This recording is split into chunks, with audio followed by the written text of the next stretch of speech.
শুধু ভর্তি রোগী নয়, হাসপাতালের আউটডোরে চিকিৎসা নেওয়া রোগীদের তথ্য চেয়েছেন ঢাকা দক্ষিণ সিটি কর্পোরেশনের মেয়র ব্যারিস্টার ফজলে তাপস। সোমবার ঢাকা মেডিকেল কলেজ ও হাসপাতাল এলাকায় ডেঙ্গু মশার লার্ভা ধ্বংস ও পরিচ্ছন্নতা অভিযান উদ্বোধন করে এ কথা জানান তিনি। বলেন, গেল বছরের অভিজ্ঞতা থেকে এবার বছর জুড়ে মশার বিস্তার রোধে পদক্ষেপ নেওয়া হবে।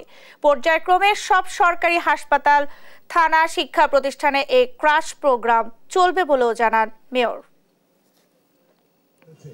আমরা কিন্তু মৌসুমের মহানগরী গতবারগুলোতে লক্ষ্য করেছি যে যারা বহির্বিভাগে এসে চিকিৎসা নিয়ে যাচ্ছে তাদের তথ্যটা আমরা পাচ্ছি না।